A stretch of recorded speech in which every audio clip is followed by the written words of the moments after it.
What it is. What's going on? Living the dream one day at a time. What about you? Fantabulous. How's your dad? He's hanging in there, doing pretty good. Good. So Good. week out from first three doses of chemo and just chugging along. So Is he getting blasted? I know I would. yeah, of course. You can't get me enough. Where is it at? I'm going to every single one of these little sheds that you have on this road. It still blows me mind how they work out there with the little shed thing. Oh yeah. You should get your name on the side of those sheds. Oh yeah. Advertising. This Weed Shack sponsored by TNT Retirement Solutions. That would be fantastic. It's an interesting referral partnership, I think. Yeah, there might be an angle there. You never know. Never know. So yeah, what's up? We are almost a week away from when everything changed for me. Yeah. Interesting perspective change. Life changes quickly. So for all you out there that you have clients that tell you they don't take any meds, they don't need a prescription plan, you can use me as the story. Because if I couldn't afford it, one med I do need is like $397 a month. But I'm blessed that that's okay. And I can take it. So all you out there, make sure you're double checking your client's drug list right now. And I would also encourage, for those of you that have a current book of business and clients that are telling you they are happy where they are and they don't want to make any changes, that's great. But I would still double check everything if it were me. Absolutely. Yeah. So yeah, what do you think, Tyler? I don't feel any pressure at all this AEP. I don't know about you. I didn't before. It's a weird thing because everybody assumes that when you're 42 and you have a heart attack in the middle of AEP, that it clearly must be you're working too hard or you're too stressed out or whatever it is, which maybe the driving around 16 to 18 hours a day probably isn't the best thing for the body. But, in reality, I'm blessed. I don't know about you, but I'm blessed to do what I love. I have a deep passion. And those 4 days of sitting around either in the hospital or at home for me was like torture. Felt like I was stuck inside on Christmas break because it was snowing. I just had like an image of you like Grinch style pacing in your cave. Oh, big time. Not necessarily pacing, but all I really did was sit around, and I lost a lot more money gambling on sports is all I did. So I'm not allowed to sit around because then I'll just lose money instead. But yeah, no, I feel good. Things are all pointing towards a full bounce back. I'm just a wuss now. I like run out of energy quick and easy. So I guess it'll take some time to build that back up. But yeah, for all those who's wondering, I'm good. But this is not about that. What is this about? This is about AEP. This is about top 1%. For me, it's about like we've earned being able to do what we want when we want. Like I guess that's a question. Do you feel pressure to perform? Right now, yeah. But it's more of, I'm putting it all on myself at this point. It's just because I love my clients and I love taking care of them and knowing that everybody's good. So it's pressure that I want to try to get everybody taken care of as quickly as possible. And so it's just jam packing my schedule. And that's not that I feel pressure that I have to get it done and everything's there, but I feel pressure just trying to get it in as fast as possible, because if anything else goes sideways and I got to step out, I want to make sure I have time to move stuff around, reschedule things, make sure everyone's taken care of, so that if I have to, step out and whatever, go take care of my dad, fly out to Colorado because some jackass thinks he needs to try to die on me. I don't know. Listen, I was out and then 24 hours. What do you want from me? Not to go in the first place. Well, I wouldn't. Yeah, no, I was like, just Murphy's Law, right? Like I've got a, master's degree from that and a doctorate from the School of Hard Knocks. So, it's like, do it all now so that I know it's done and I don't have to worry about it. But that's the only pressure I really feel, is just trying to get everything done so that if anything does pop up, I know I've got time to move it around. And that's the only thing making me push to have any pressure. Good. And then whatever the hell changed in Colorado and someone got some stick in their booty to do that. What? Stupid ass plan changes. I don't want to call any carriers out, but changing every single plan to the exact same name. There was only one carrier that did that. Yeah, well, I didn't say their names. Yeah, I have a good idea. Let's make it difficult for the agents to do their job. Maybe they'll write more of us. Gosh, well, and I've got so many people that it's still like, the best fit for them, but then it's like, oh, let's take this plan. That's been one of the biggest pains, right? Like, let's take this plan that's working great for everyone, clone it, make this one shitty, and not automatically transfer everyone onto the good one. And no crossover. Yeah, don't do any crossover. Don't. You know why they do that, right? They're shaking the tree, trying to get orphan agents to fall off where they don't got to pay commissions anymore. So Yeah. If you think that's not part of it, then you're naive. And anyone who doesn't think that, they do that kind of crap. Yeah, we're doing this to make it simpler. My ass, it made it more difficult, more complex. And when you do something like that, it forces, some people don't answer the phone. Some people aren't connected. Some people don't, you miss them. And they're banking on that. But if you think about it, 10,000 agents and you're able to shake off 10 clients a piece of them that you got to pay commissions on, that's a big bottom line saver. And that's the kind of dumb shit that large corporations do, which is why in some respects, the larger the insurance company, the less I trust them. Well, yeah, from an agent perspective, absolutely. 100%. Even on the benefit side. Like, this is the kind of shit that I don't want to deal with, is having a bunch of clients that have disruption through no fault of their own and really no reason. Like, there's no reason to create the disruption.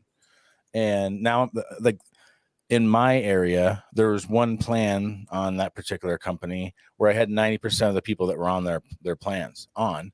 And of course, that's the ones they ripped to shreds and made look like, well, if you stay here, you clearly don't like yourself. Like, well, okay. Yeah. Job. So yeah, I agree. And you should say, hey, they should think about it. They are thinking about that. Like, they did it on purpose. So I always take that stuff personally when it happens. But it's, it's created a lot of opportunity and a lot of, connection with people. And I've reached out to everyone that's on the same plans. I mean, same thing, Denver Boulder, they only had the one, and now there's two. And it's like, depends on the area. It really depends. Do you want the car that you had, or do you want the car you have and drove into a wall? Like, right. Give me the fixed version of my car. Thank you. Like, I just explain it to everybody, and they're like, okay. And like, every single one of the people that I talk to is like, why would they do this? I'm like, I don't know. And I'm trying not to talk bad about anybody with anything or make any speculations. But half of them come out as like, yeah, they probably just want people to not realize what's going on, get stuck on this shittier version of the plan, so they have to pay more, so that we have to pay more, and they don't have to pay as much. I'm like, that's the client perspective for sure. Everybody's got a different eyeball on it, right? So, and they're over there going, "Well, we're just trying to make it more efficient." No, what you're trying to do is take the few names that you tainted in the market and get rid of them, so that people don't see them anymore. I do, although, understand like taking this specific pharmacy's name out of the one plan for the Denver. Okay, I get that. Yeah, sure. Like, I definitely understand that part of it, and that has actually been helpful too, because that's a big complaint with a lot of people, just because of the struggle with having to stick with that specific pharmacy with disruption they've had from having stuff. But I mean, it's all those little things like that are adding up to why it's so important to check in with your clients, right? Like, kind of jackass am I if I leave you in the car that you just drove into a wall that looks like it just had a... Well, they didn't even drive it in the wall. It was the car drove itself in the wall. Yeah. It's not like the client was like, okay, let's do this. No, they were just riding in the bus that their insurance company was driving, and their insurance company, the bus driver jumped off the bus and said, good luck. We have another bus coming. Yeah. So, I mean... But anyways, it is what it is, and that's the reality of AEP. If you're new and you don't have a full, like for me, I'm sure you're the same, Tyler. Like, I was looking, I'm booked solid. Shit, I was saying I'm booked solid to Thanksgiving week, but now I'm booked solid in essence through the last week of November. So I have 1 week in December, not even a full week left to fill, and that's it. So either you got it on my calendar or you didn't. It's kind of where it's got to. And so that's a blessing for me. That's a blessing for you that we don't have that pressure necessarily to perform, other than for our own clients now. Like our only pressure now is to maintain the relationships that we built. And like for me, honestly, Tyler, if you're looking for a way for your clients to love you even more, I mean, try to have a soft heart attack. Because I was getting some pushback on some levels of trying to transition from in the field to building a team. And my clients were giving me pushback. I have a heart attack. We send out a couple of emails. And next thing you know, everybody's like, yeah, we'll do whatever we need to do. Well, holy shit. The perspective, right? That kind of thing changes. But the reality is, did it matter? Does it matter? I think it does to me. That's why I'm here. That's why I didn't take 2 weeks off. Right. 2 weeks off would have been more pressure and stress for me than getting back at it. Although I do hate phone, Tyler.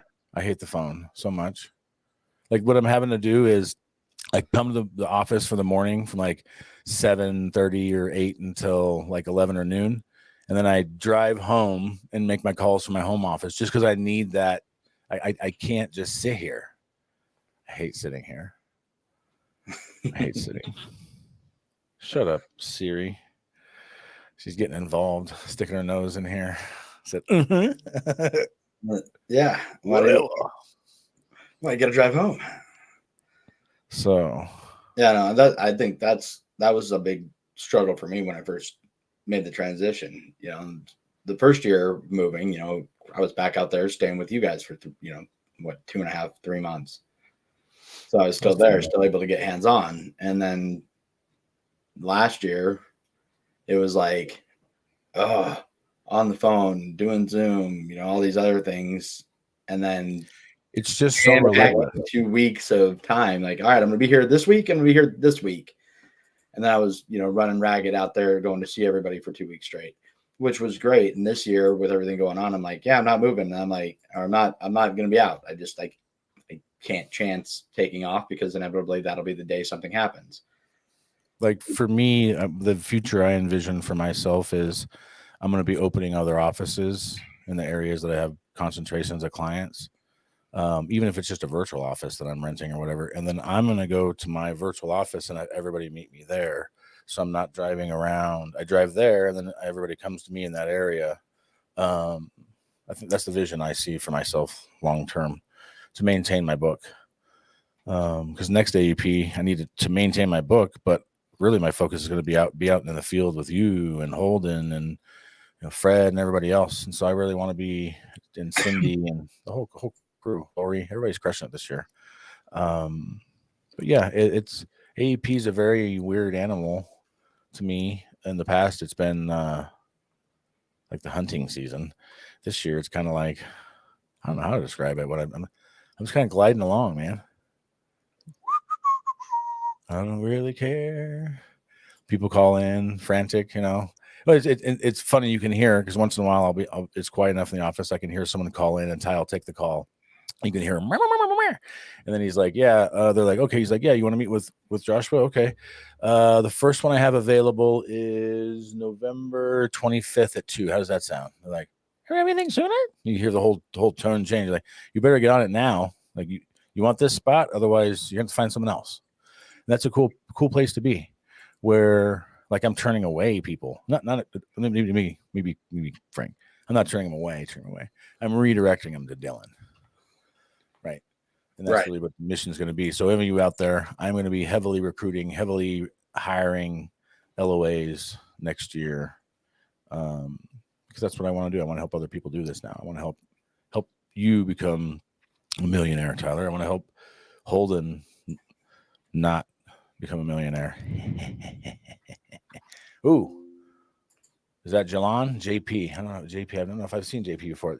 Can we do any type of marketing to our direct mail list that don't send mailers back?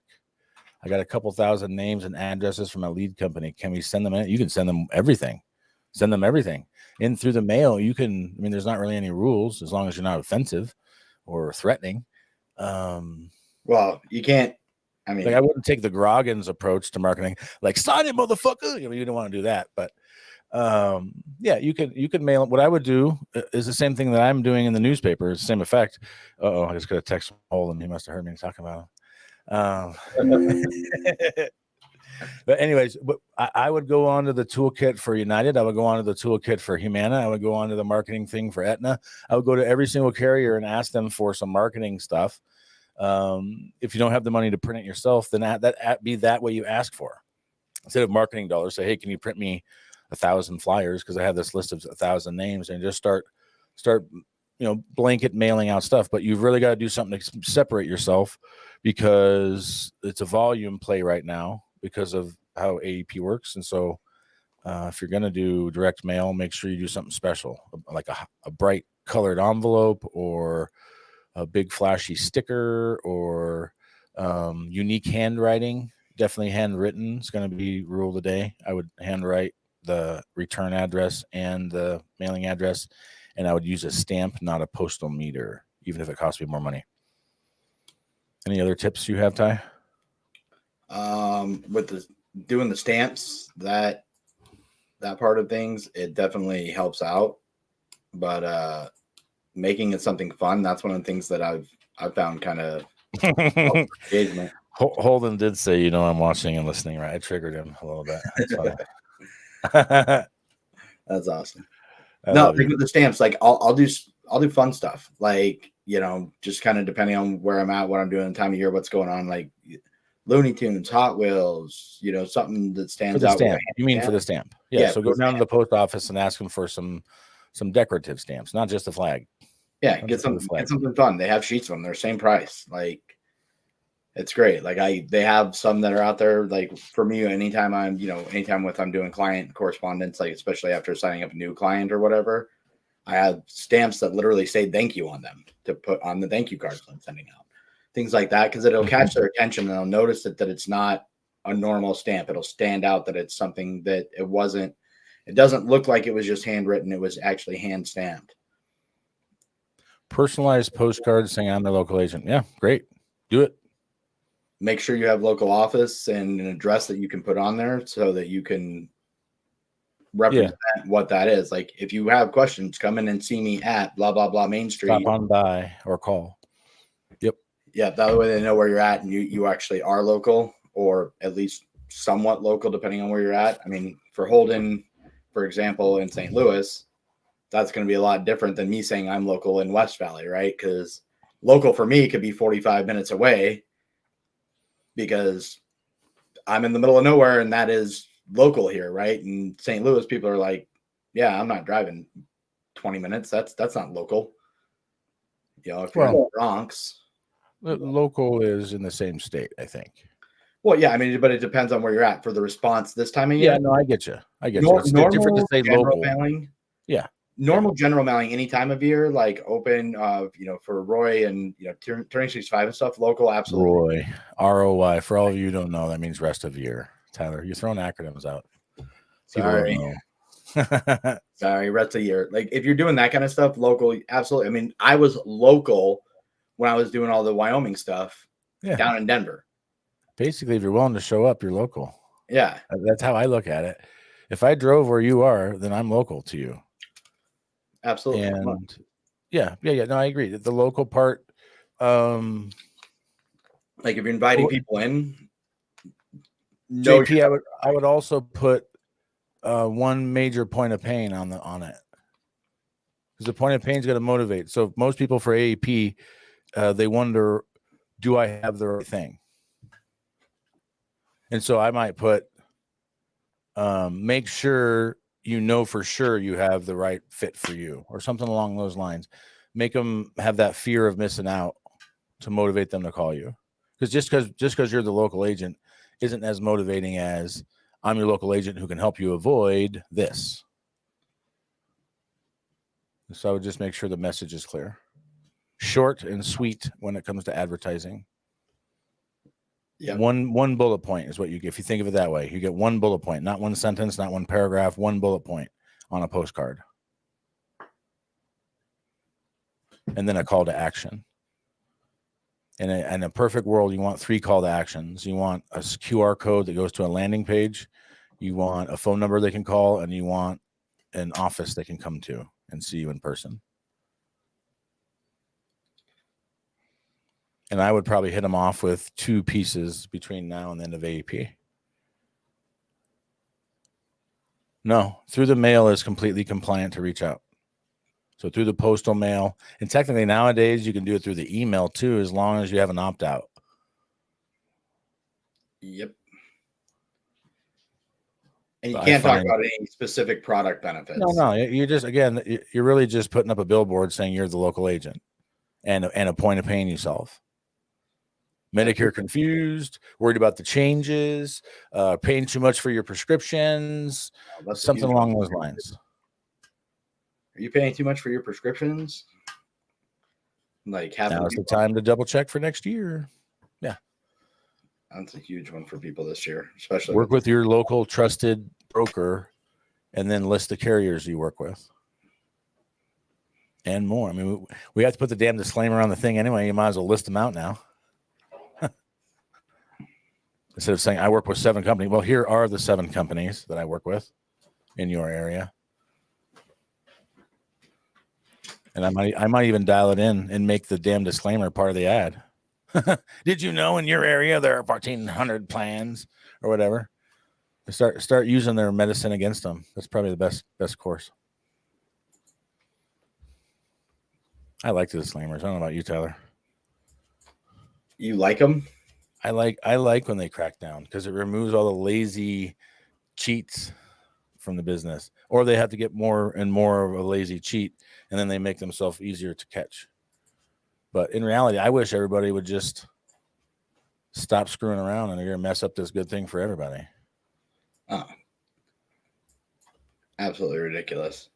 And what I'd like to see CMS come out with and do, like, mandatory, each agent must show some type of proof that they've done some outreach to their client at least twice per year, and offered the opportunity for a review to be an actual servicing agent, not just some jackass that shows up and sells a policy and never talks to them again. Yeah, have 2 different kinds of commission, a small wimpy commission for those who just make a sale, and then a real commission for those that serve. But anyways, I'm not doing it all for the money at all at this point. Money's not the problem. The problem to me now is people being taken care of correctly. And well, yeah, that's what I'm saying. And that's what it's like on the money side, I'm whatever. But the money, unfortunately, is what's going to motivate people to do something. Unfortunately, whatever reason, money is what motivates people to do the right thing. So here's an example. If somebody's poor and then they go to the grocery store and steal shit, that's somehow halfway justified because of the situation they're in.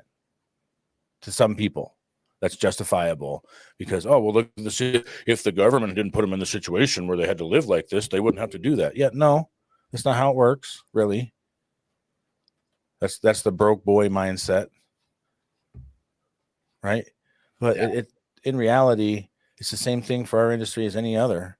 There's people that need help, and for me at this point, I'm just kind of tuning out everything except for what I'm focused on, which is my family, which is my family, my friends, my blood relatives, and then my clients, which they're all family to me. If you're working your way through that, that's what you should look for. Like, so JP, if you're in your market, what you should be looking for is who can I have an alignment with and have a relationship with? Because most, probably not all, but most of my clients, anybody could call them right now and they're going to give them this. Hell, they hang up on my office. If my staff calls my clients, they hang up on them because I've trained them so well to be aware, not afraid, aware that what reason is somebody else going to call them?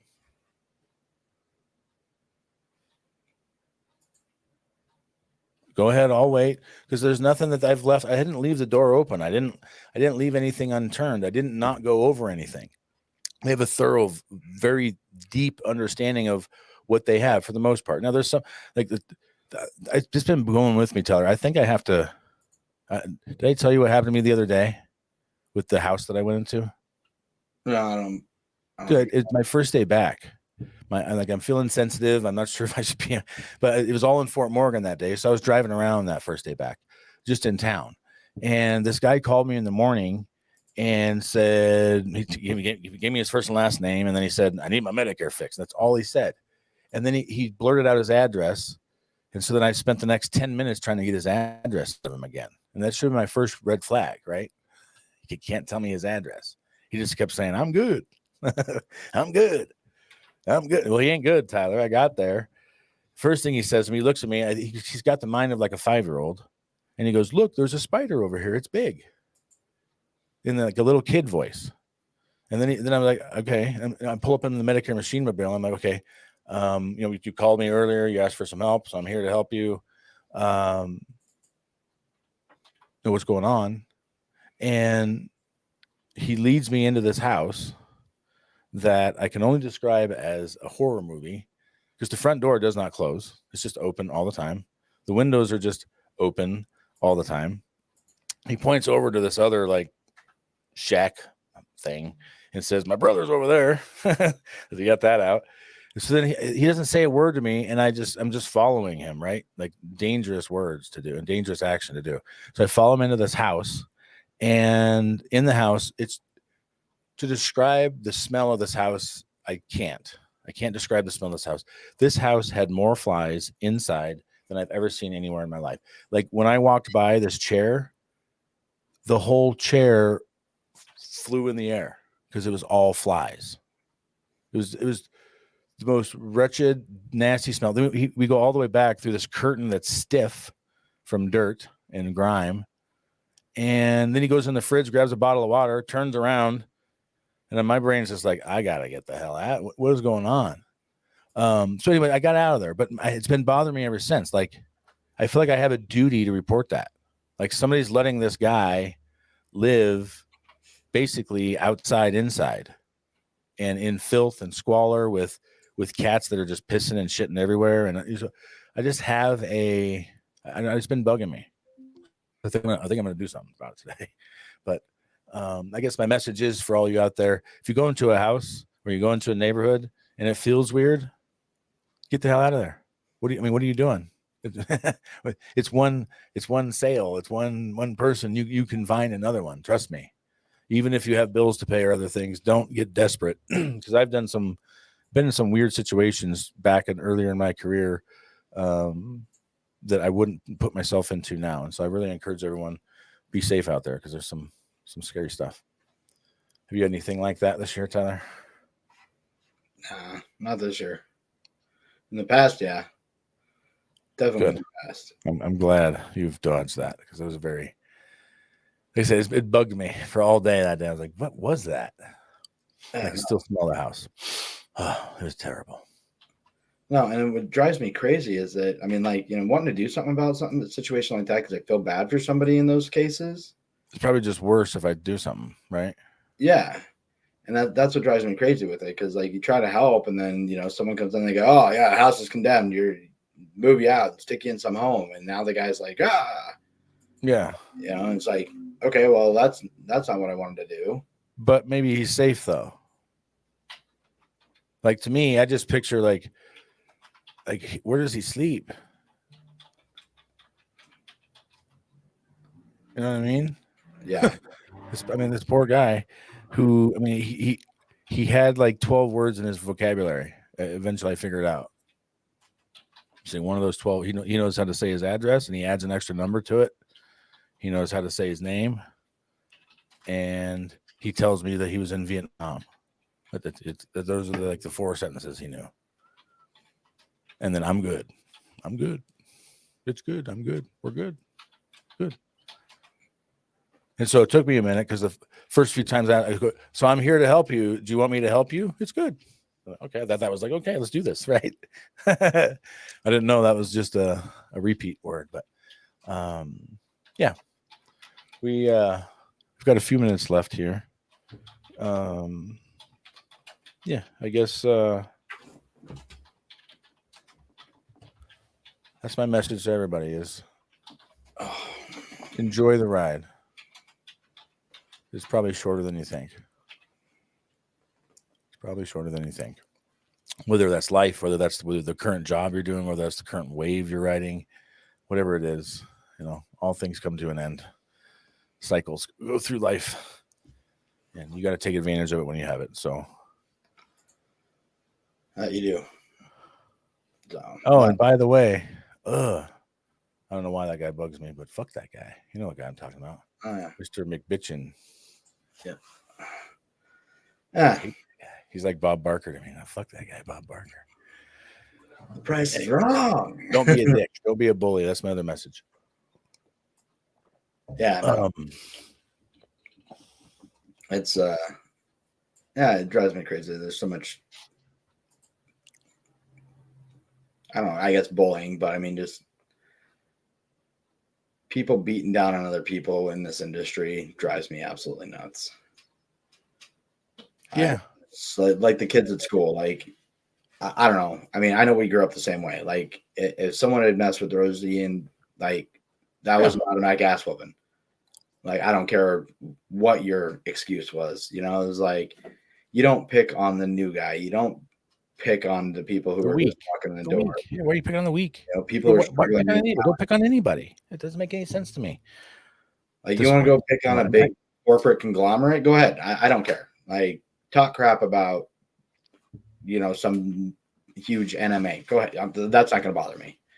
When you sit there picking on agents and beating up your the fellow brokers and stuff, like all you're doing is hurting the industry by chasing out someone who is trying to do the right thing and do stuff the right way and make sure that they don't screw anything up. How do you stay away from those people as a new agent?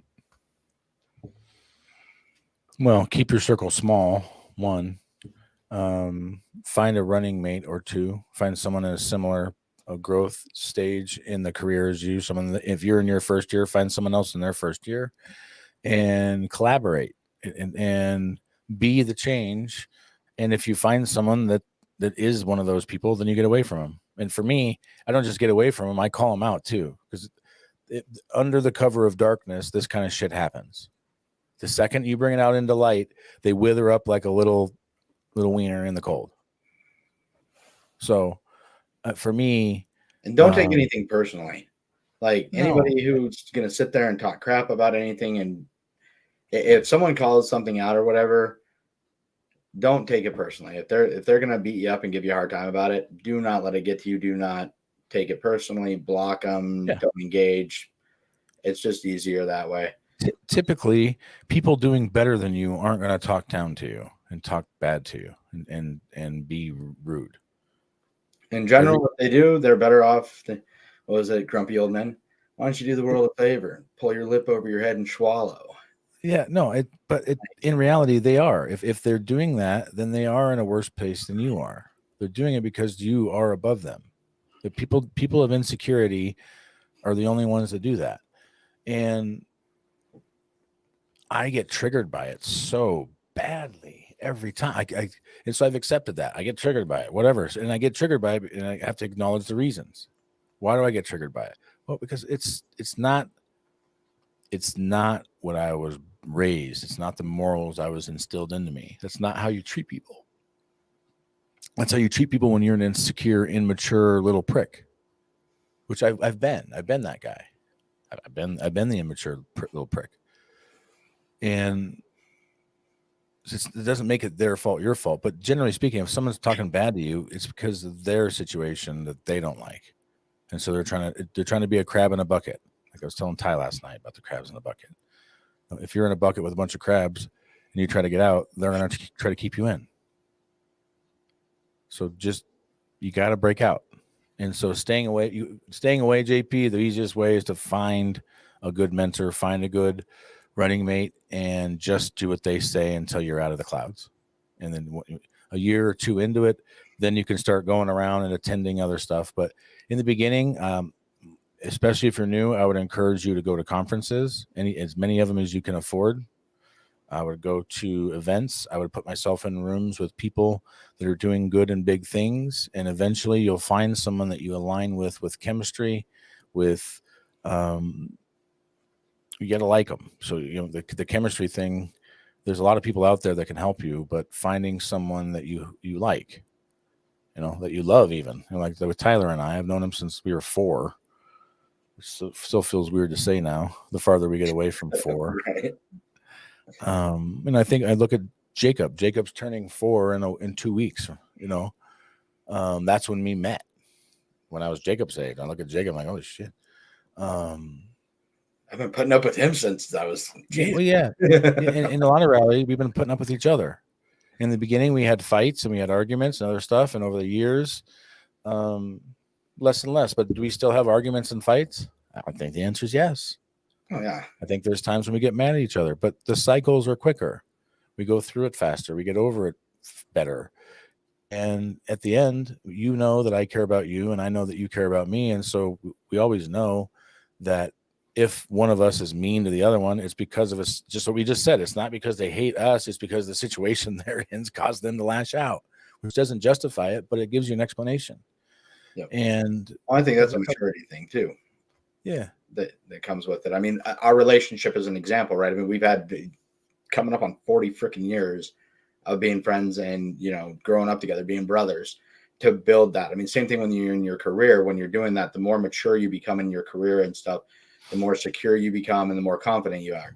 Normally, like if you say something that triggers me and pisses me off, it's not because you're being a dick. It's because I know you're right and it pisses me off that I know you're right. Right. So and it's one of those things of recognizing that to move forward. So I agree. I think that's a big piece of it, and being able to align with the right people, like you said, finding a running mate, finding someone you can collaborate with and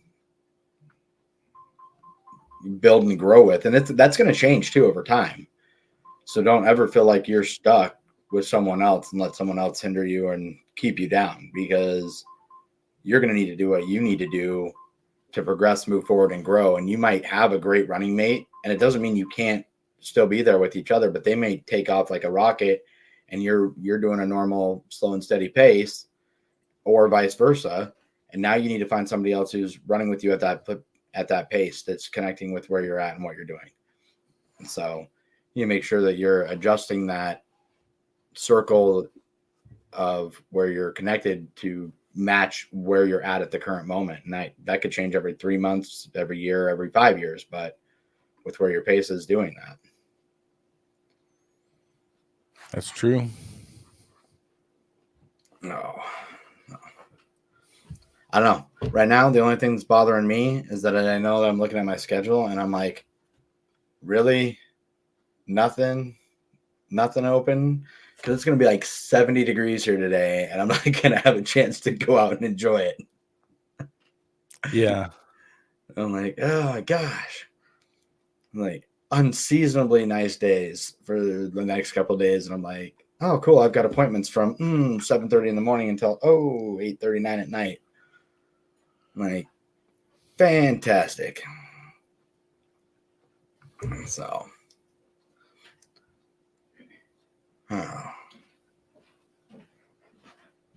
everything good? Yeah. Everything's good. Everything is great. Oh, also, pro tip, you can't reach your client and keeps going straight to voicemail, use another phone number to call them and let them know they need to unblock your contact. Yeah, sometimes they accidentally hit block. I don't know they blocked you. Especially with an iPhone, because if you hang up and they go to hang up and they're on your profile, they hit the same button. Yeah, the same spot where the button to block you is with the button to end the call. So genius engineering, Apple. Yeah, really. Whoever's listening, Steve Jobs would be disappointed with you. I bet that happened twice. There's one lady that I finally got a hold of this morning. I had to walk her through unblocking her phone so I could call her. But yeah, that's always a fun situation. So awesome. That's the only other pro tip I have right now. So, I'm excited to get through, do the grind, So I am actually only booked up and through whatever I don't know. We got a little bit of time on the 9th and 10th, not much. And then the next week's kind of blocked out, but that's not that I'm not working. It's that my wife has got some opportunity with her job and stuck me on daddy duty for a week while she's out of town. So I'm like, oh, good, right in the middle of AP. That's gonna make it so much better trying to take care of all the kids for a week. That'll definitely help me keep my schedule under control. Let's see, JP, last question. Do clients ever prefer just doing the app over the phone? I talked to a lady and she seemed hesitant for me coming to her house. Sure. I'd say some clients do prefer to go to the phone. I still prefer face-to-face. So if they don't want to meet at their home, I'll either have them meet at my office or meet at a neutral location like a coffee shop or breakfast place or whatever, bus stop. But yeah, for me, whatever it takes. So we got to do it over the phone. We'll do it over the phone. But again, I like to create the relationship face-to-face. Yeah, the relationship face-to-face is always better. Everything I've been doing has been over the phone or, virtually this whole year. So, I mean, I haven't been to Colorado once, but there's a big difference with that too, because these are all people for the most part that I've met or I've helped their siblings or spouse or whatever going through it. So I've already established a relationship and they're understanding, with my family situation that I can't even offer a face-to-face at the moment. So, but I've done everything over the phone and, it's a little bit different to build the rapport, to build the connection and actual relationship and add any depth and value into it. The one thing that I would say when you're doing that, especially with new clients, is be real with them and be ready to spend that time you would have spent driving talking. Mm-hmm. And not about business, not about policies, not about coverage and stuff like that, but about, yeah, I know my kid just went to the Midget Football League championship and they won the Super Bowl for that. And, dealing with this, my dad's going through cancer and here's what happened with that. And I mean, all those little things where you make yourself vulnerable and show yourself in there, whether it's good or bad, those kind of little things are going to build that up. But, if you were going to spend 15, 20 minutes driving to them, be ready to spend that 15, 20 minutes that you would have spent driving to build a relationship with them, because you're not going to have that face-to-face connection. So if you want them to stay there, to have that relationship and to have the retention that goes along with it for the LTV, the lifetime value of the client, to where you're not just churning, time, spend the time. But doing over the phone, I've been able to do that. And, I'm still getting referrals from all my clients. I'm still taking them in. I'm still writing more apps every month for a referral 1,500 miles away than most agents go out and do and grind. So facts. Big facts. Don't shy away from it. But if you can do in person, I would definitely encourage doing in person whenever you're able to. So 100%. All right, brother. Yeah, we got to run. We got full calendars. Oh, have y'all seen Mezidis for retention? I have not, but I'll have to check it out. What is it? Metazus? Metazus. So somebody probably created a retention program. But yeah, no, I do. We do a lot of stuff for retention, but I definitely would check it out and probably steal some ideas from them. Anyways, everybody have a great week. Crush your day. Get out there. Help somebody today. I am Joshua Youngs. He is Tyler Tingu. And if there's anything we can do to help you, let us know. Otherwise, we'll see you next week. Have a great one, everyone.